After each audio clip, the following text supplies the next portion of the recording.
I'm coming straight out. New York, big city of dreams. NYC.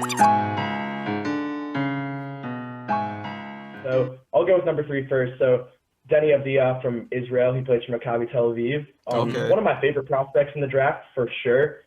Kind of just a do-it-all forward, jack of all trades. He just finds a way to impact every single facet of the game.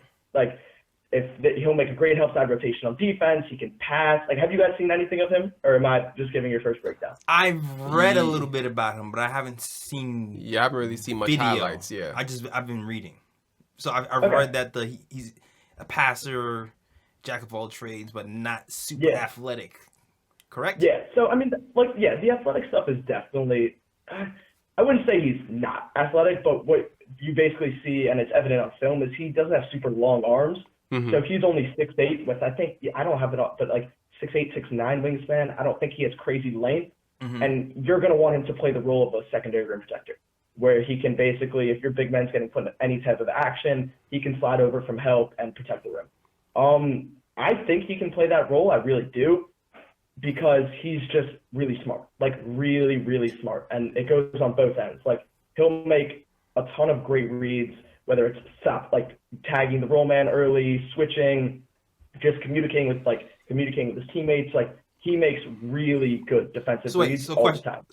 Question. Yeah. Secondary only because he has the length, but not the athleticism to compensate. Yeah, so you're never going to want to play him at center just because one, he's only 6'8" and undersized, and two, he still doesn't have that strength to bang with the centers. He doesn't. I was watching a game, and if you guys remember Jan Vesley, the wizard who the Wizards picked. Oh yeah, I remember him. Yeah. Yeah, he was a big time bust in the league, but he's back in Europe now, and he was playing against Deni, and Jan kind of pushed him around a little bit and got the best of him under the basket at sometimes. Now it's not.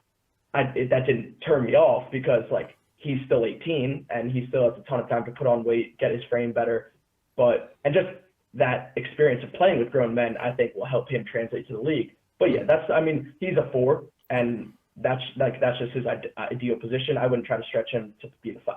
Okay. On the defensive end at least. But the offensive end is what I really like, because I watched him. He played in the U20 European Championships with Israel over the summer, and he was their primary initiator, straight up. They gave him the ball and said, "Let's rock." And they had another quick point guard guy named Yam Madar. He might go to the draft, but he's a little bit too sleeper for this podcast. Mm-hmm. But between him and Deni, they were a ton of fun to watch. I'd recommend if the Knicks get in his range, I'd recommend go watching some of those games on YouTube. Anyways, all right, okay. He just he made the right decision every single time. He would get into the lane, see the help, manipulate the secondary help, and make the right read. He was killing. The one big thing with him is the shooting. That's going to be his swing skill. Mm-hmm. In that tournament, he was operating more on the ball, but when you watch him with Maccabi Tel Aviv, playing in those pro leagues, whether it's EuroLeague or just in the Israeli league, they'll run him off some pick and roll sometimes, but his role more is just kind of stand in the corner when the ball comes to you, knock down, catch and shoot, attack closeouts, or they can use him as a screener just to go off the pop. I think he's definitely really versatile on the offensive end, just as someone who can catch and shoot, put it on the rack, and make a play, because he makes good decisions when the ball's in his hands. It's just that simple. Yeah, but the swing skill is the shooting. The swing skill is the shooting, and I had a funny tweet the other day, just the difference between his three-point shooting and free throw shooting. Mm-hmm. The three-point shooting, he's up to 38%, which is, if you told me in the summer he's going to shoot 38%, I'd say, oh, this kid has a chance to be the number 1 pick in the draft, just because he does everything so well and impacts every part of the game that if he's going to be a reliable catch-and-shoot shooter, he's just going to be one of the best players in this class. Now, he's shooting 51% from the foul line. Ooh, what? Damn. Yeah, this new NBA is the new crop of kids where they can shoot threes and not shoot free throws. Weird, man. Yeah. I don't know. It defies the laws of physics and time, and I don't know. It defies everything. It's probably the most confusing stat of any prospect in the draft because it makes no sense. The mechanics aren't broken, and he's a confident kid. I'm going to chalk it up to mental because that's just free throws. I think thinking it too much. Stuff.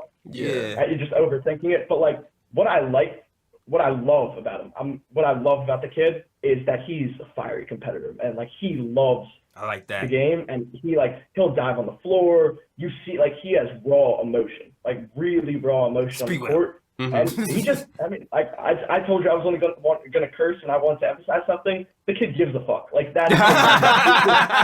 It's straight up. It's straight up. Like we're talking about some of the top 2 prospects fluctuating in and out of games. Are they locked in? Are they not? Deni is locked in, playing team-winning basketball all the time. That's what I like. I don't like no Dennis Smith Jr. stuff. And so in terms of the Knicks, that three-pointer is even more of a swing skill because we're talking about Mitchell Robinson, who we want to shoot, but we don't really know if he's going to shoot it. I wouldn't place a confident bet that he's going to be a reliable three-point shooter. RJ Barrett definitely shoots a lot of them. Not sure if they go in. We're not sure if he's even shooting with the right hand. Yeah, true. He's a righty, but I'm a lefty. But I shoot better by right. But I shoot left. What the hell? Whatever that was. So, and then we just have lineups that don't have a ton of shooting. That's just what plays us. We play basketball like it's 2008 again. Yeah. So if you're gonna it's a tough sell to say, okay, we're gonna draft this 4 to go along with our 3 RJ and 5 Mitchell Robinson, and he shoots 51% from the foul line. But I'll counter that and say the kid is a tireless worker. He's confident as hell. He has a good-looking stroke. The mechanics are good, and he's gotten better with his stroke every single year. So I'm buying the three-point shot, and I'm buying Deni as a very solid pick for the Knicks if they fall anywhere between the 3 to 6 range, I'd say. All right. All right, cool. So that was your overall third pick. Yeah, you still think? He's number 3 on my board with a slight lead over the next guy who we'll talk about. The slight lead over the next guy. And the slight lead is over who? It's over Killian Hayes, the French kid. Kill! Okay. Kill. Now, when people hear Killian Hayes and they hear he's French, right? New York, big city of dreams. I'm coming straight out. New York, big city of dreams. NYC.